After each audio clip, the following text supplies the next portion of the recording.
Welcome back to learn computer with Devraj में। आप लोगों का स्वागत है the learn computer with Devraj में। हम लोगों ने पिछली बार हार्डवेयर और सॉफ्टवेयर पूरा कंप्लीट कर लिया था।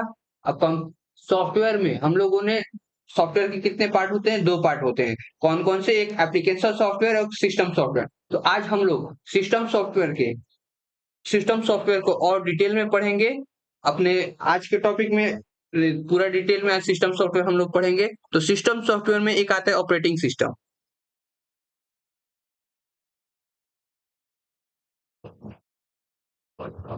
ऑपरेटिंग सिस्टम आता है। ये क्या है? एक प्रकार का क्या है? सिस्टम सॉफ्टवेयर है। ऑपरेटिंग सिस्टम एक प्रकार का सिस्टम सॉफ्टवेयर है।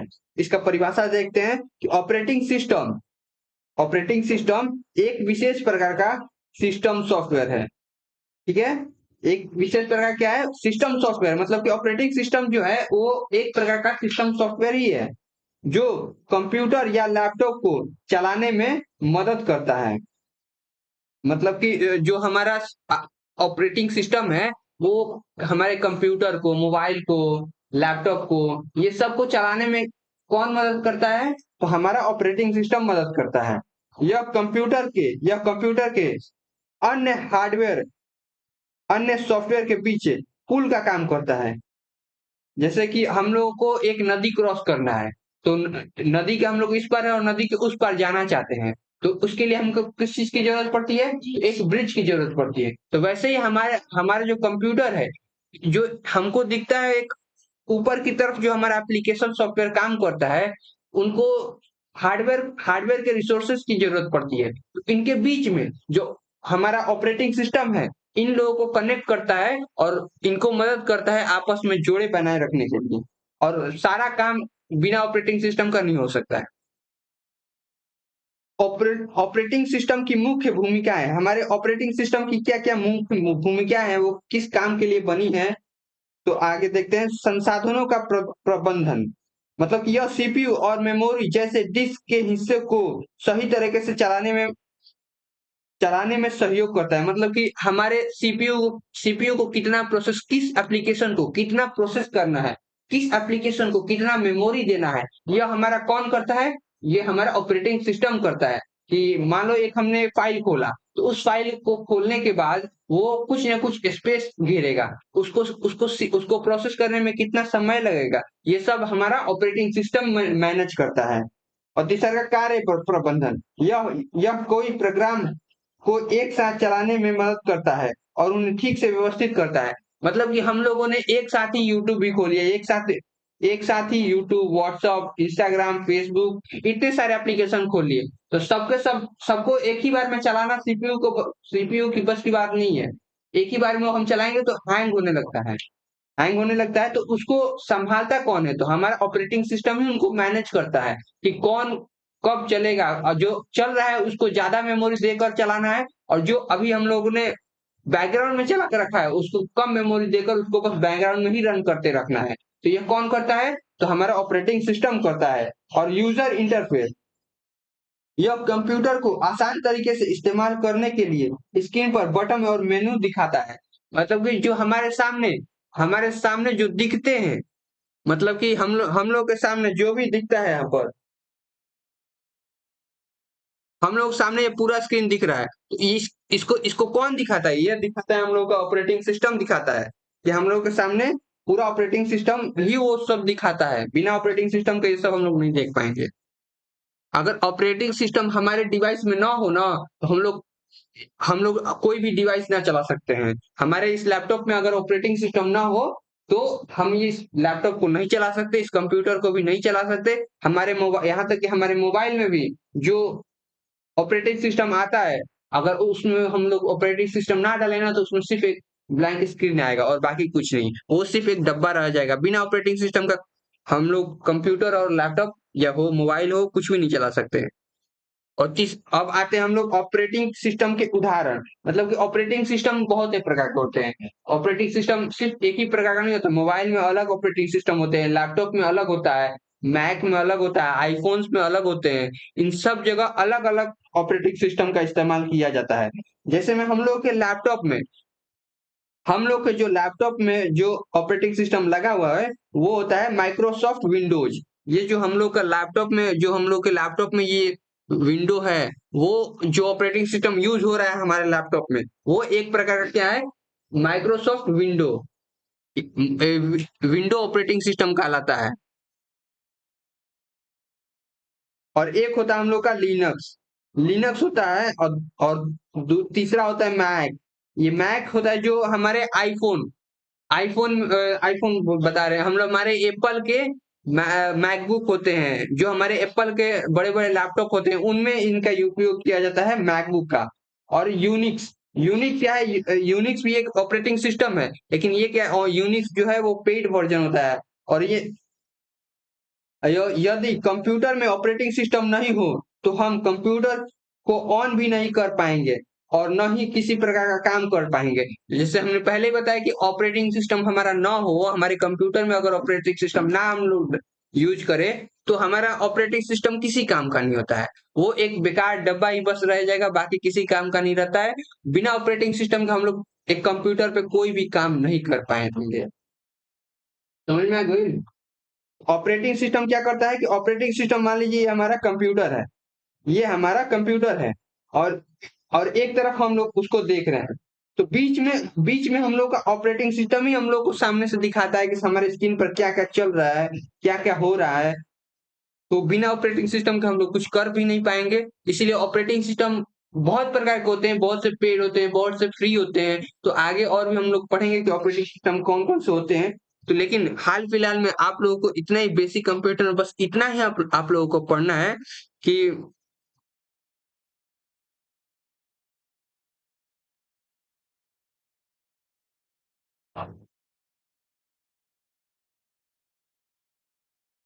ऑपरेटिंग सिस्टम होता है जो एक हम लोग का ना, भारत में एक ऑपरेटिंग सिस्टम बना था, जो भारत में हम लोग का हम लोग का भारत में बनाया गया था। इसको कहते हैं भार ओएस है। ये क्या होता है कि भारत में ही बनाया गया है इस ऑपरेटिंग सिस्टम को। भारत का अपना ऑपरेटिंग सिस्टम है जो कि कहलाता है भार ओएस। यह स्वतंत्र और ओपन सोर्स है, मतलब कि स्वतंत्र है कि मतलब कि मुख्य रूप से कोई भी इसका इस्तेमाल कर सकता है, और ओपन सोर्स का मतलब है कि ये बिल्कुल ही फ्री है, इसको कोई भी यूज कर सकता है, बिना पैसे, बिना एक भी रुपए दिए ही इसको उपयोग किया जाता है। तो जब कोई भी पूछे कि आप लोग का भारत का अपना ऑपरेटिंग सिस्टम कोई है या कौन सा है, तो आप लोग बता सकते हैं भार ओएस के बारे में। भार ओएस एक हम लोग का स्वदेशी ऑपरेटिंग सिस्टम है। इसे आईआईटी मद्रास ने सुरक्षा और गोपनीयता पर ध्यान देकर विकास किया है। मतलब कि इसको आईआईटी मद्रास के इंस्टीट्यूट ने बनाया है। इस ऑपरेटिंग सिस्टम की खास बात क्या है कि यह सिस्टम सॉफ्टवेयर सुरक्षित रहता है, गोपनीयता रखता है, मतलब कि सिक्योरिटी को ध्यान रखते हुए इस ऑपरेटिंग सिस्टम को बनाया गया है। पहले से इसे खासकर सरकारी और रक्षा क्षेत्र के लिए बनाया गया था, लेकिन अब इस भारत को स्मार्टफोन के लिए इस्तेमाल किया जाएगा। मतलब कि इसको ना, जो भार ओएस है उसको हम लोगों ने पहले ही बनाया था, लेकिन उसके लिए बस सरकारी कामों के लिए या फिर कहीं रक्षा क्षेत्रों में, मतलब सुरक्षित सुरक्षित जगहों के लिए ही सिर्फ बनाया गया था। लेकिन अब इसको स्मार्टफोन के लिए भी इस्तेमाल किया जा रहा है। अब आते हैं हम लोग स्मार्टफोन की ओएस पर। स्मार्टफोन में जो ऑपरेटिंग सिस्टम होता है, स्मार्टफोन के लिए ही भी ऑपरेटिंग सिस्टम ही होता है। जो हम लोग स्मार्टफोन चलाते हैं उसमें भी एक ऑपरेटिंग सिस्टम होता है। यह वह सॉफ्टवेयर होता है जो स्मार्टफोन को सभी फीचर्स और एप्स को नियंत्रित करता है। मतलब कि हम लोग कोई भी हम लोग बहुत सारे फीचर्स यूज करते हैं स्मार्टफोन में, हम लोग बहुत सारे एप्लीकेशन यूज करते हैं हमारे स्मार्टफोन में, इन सबको भी मैनेज करना होता है। तो इन सबको कौन मैनेज करता है? तो एक एंड्रॉइड का ऑपरेटिंग सिस्टम होता है, वही मैनेज करता है। जैसे हम कुछ कुछ खास ज्यादातर ऑपरेटिंग सिस्टम चलने वाले होते हैं, जो होते हैं एप्पल के होते हैं आईओएस, और हमारे अदर डिवाइसेस में होते हैं एंड्रॉयड। जो कि यही दो ऑपरेटिंग सिस्टम बहुत ज्यादा पॉपुलर है हमारे पूरे भारत में। इन दोनों के अलावा बाकी कोई थोड़ा थोड़ा ही चलता है, बाकी यही दोनों एंड्रॉयड और आईओएस है। एंड्रॉयड कहाँ चलता है? तो हमारे normal Realme, Oppo, Vivo, Xiaomi, इन सब इन सब के फोन में, सैमसंग के भी फोन में एंड्रॉयड ही चलता है, और एप्पल के फोन में चलता है हम लोग का iOS। यहां तक समझ में आ गई? अब हम लोग पढ़ते हैं, अब हम लोगों ने ऑपरेटिंग सिस्टम वो पढ़ लिया, अब यहाँ पर पढ़ते हैं हम लोग यूजर इंटरफेस क्या है। जिससे में आप लोगों ने सुना कि यूजर इंटरफेस, हम बिना ऑपरेटिंग सिस्टम के हम लोग यूजर सामने देख नहीं पाते हैं कोई भी विंडो हमारे स्क्रीन पर। तो यूजर इंटरफेस क्या हुआ कि जो हम लोग मान लो कि इस स्क्रीन पर देख रहे हैं, तो ये स्क्रीन पर हमको दिख रहा है कि हम लोग ने किसी ऐप को खोलना हो तो हम लोग यहाँ पर ले कर्सर ले जाकर उस ऐप को खोल सकते हैं, उसको चला सकते हैं, उसको हम लोग यूज कर सकते हैं देख कर। तो इस ये क्या हुआ हम लोग का, एक हुआ यूजर इंटरफेस। ये लोग, ये सब हमारा हुआ यूजर इंटरफेस। तो यूजर इंटरफेस क्या होता है? यूजर इंटरफेस दो प्रकार का होता है। एक होता है CLI, एक होता है हम लोग का CLI, और एक होता है GUI। मतलब CLI का फुल फॉर्म होता है character user interface, character user interface, या फिर होता है कमांड लाइन यूजर फेस। सी, इसको ही CLI भी कहते हैं, command line, command line interface, इसको कमांड लाइन इंटरफेस भी कहते हैं, और कैरेक्टर यूजर इंटरफेस भी इसको कहा जाता है। और एक होता है GUI, ग्राफिकल यूजर इंटरफेस।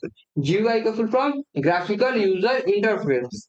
अब दोनों के बारे में पढ़ते हैं। पहले कैरेक्टर यूजर इंटरफेस, जैसे कि टेक्स्ट कमांड लिखकर कंप्यूटर से बातचीत होती है, केवल कीबोर्ड का इस्तेमाल होता है। उदाहरण के लिए हम लोग का एक माइक्रोसॉफ्ट ने पहले, सबसे पहले आया था MS DOS, जो प्योर पूरी तरह से CUI पर बेस्ड था। उसमें हम लोग माउस का इस्तेमाल नहीं कर पाते थे, उसमें हम लोग देख कर कोई भी नहीं कर सकते थे। जो कि आज के हमारे लैपटॉप में कमांड लाइन जो प्रॉम्प्ट होता है, जो हमारे CMD होता है हमारे लैपटॉप में, वो एक क्या है, एक CUI है, कैरेक्टर यूजर इंटरफेस है। और सारा विंडो में हम लोग जो देखते हैं, नॉर्मल हम लोग का जो विंडो होता है वो कौन सा होता है? हम लोग का जो विंडो होता है वो कौन सा होता है? हम लोग का विंडो कौन सा होता है? GUI होता है, graphical user interface.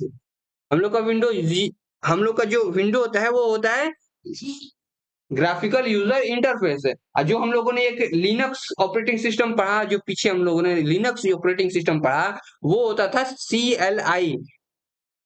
CLI, command line user interface, या फिर हम उसको कह सकते हैं कैरेक्टर यूजर इंटरफेस।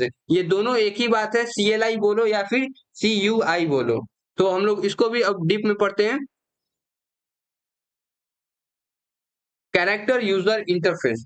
तो कैरेक्टर यूजर फ्रेंड को, इसको भी क्या कर सकते हैं, CLI भी हम लोग कह सकते हैं इसको।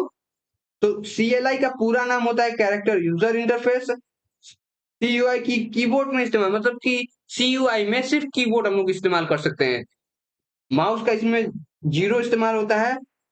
इसमें यूजर कुछ कमांड को लिखकर कंप्यूटर से बातचीत कर सकता है। जैसे हमें यहाँ पर लिखा गया है DIR, ये जो DIR है वो बताता है डायरेक्टरीज को, तो ये कमांड होता है। ऐसे ही कमांड देते कोई CD विंडोज, मतलब CD का होता है चेंज डायरेक्टरी। हम लोग एक डायरेक्टरी से दूसरी डायरेक्टरी में जा सकते हैं CD का कमांड देकर। अब यहाँ पर हमारे GUI में क्या होता है कि हम लोग फाइल में यहाँ से वहां कहीं भी जा सकते हैं फाइल में देखकर। यहाँ पर हम लोग का कीबोर्ड का जीरो इस्तेमाल होता है। लेकिन अगर वही बात रहा CUI का, तो यहाँ पर बिना कमांड लिखे हम लोग कुछ नहीं कर सकते हैं। CUI में पूरी तरह से हम लोग कमांड पर चलता है हम लोग का ऑपरेटिंग सिस्टम। इसमें अन्य आइकन, बटन, माउस नहीं होता है। जैसे हम लोग का यूजर इंटरफेस होता है, उसी तरह से हम लोग का इसमें CUI में कोई भी माउस नहीं होता है, कुछ तरह नहीं। जैसे माइक्रोसॉफ्ट डॉस, लिनक्स, यूनिक्स, ये सब हमारे क्या हुए, CUI हुए। तो ऐसे ऐसे हम लोग का कमांड देकर लिखा जाता है उसमें।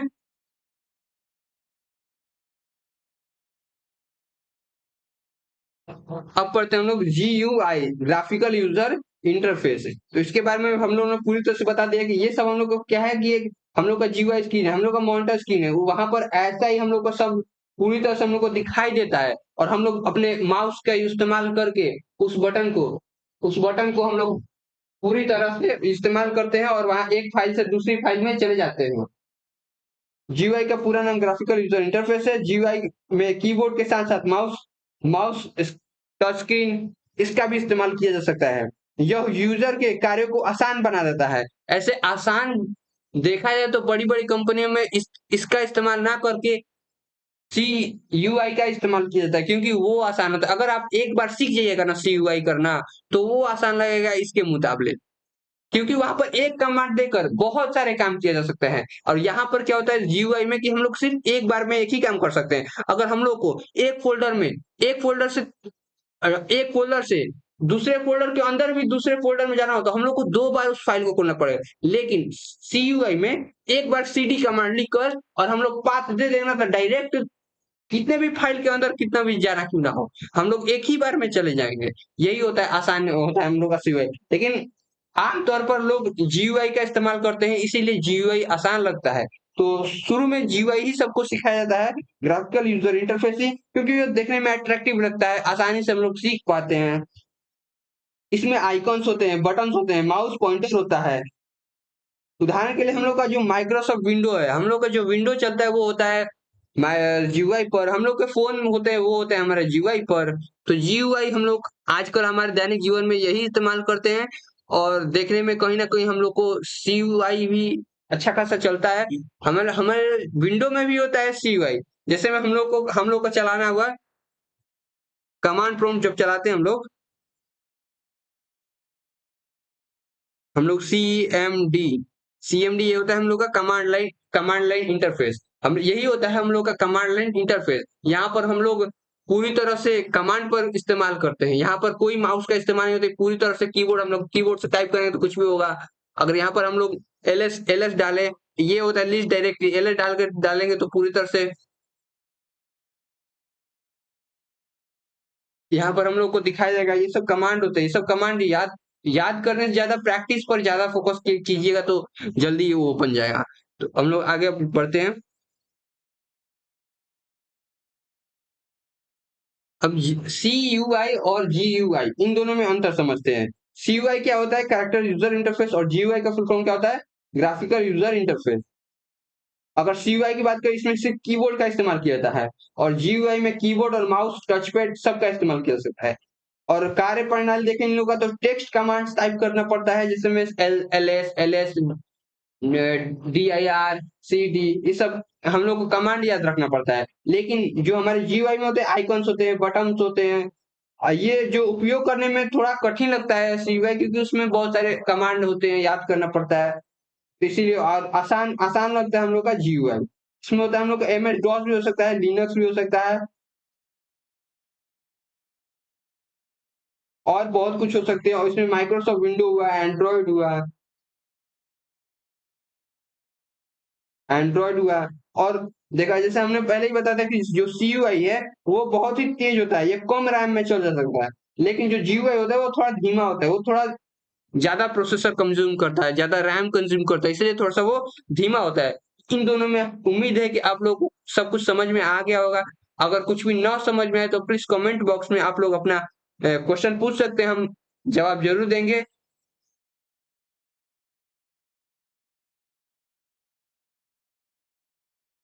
और ये रहा आज का क्विक रिवीजन। अगर यहाँ पर आप लोग को या ये वाला सब पढ़ा दिया है, मैंने ये सब बता दिया है, आप लोग एक बार पढ़ के इसको समझ सकते हैं इन सबको। और समझने के बाद अगर आप लोग को कोई भी दिक्कत होगा तो आप लोग हमारे डिस्क्रिप्शन में दिए चैनल पर प्रोफाइल पर दिया हुआ एक ग्रुप का लिंक है, हम लोग का व्हाट्सएप ग्रुप का लिंक है, वहां पर आप लोग ज्वाइन कर सकते हैं। वहां पर आप लोग जरूर ज्वाइन होइए।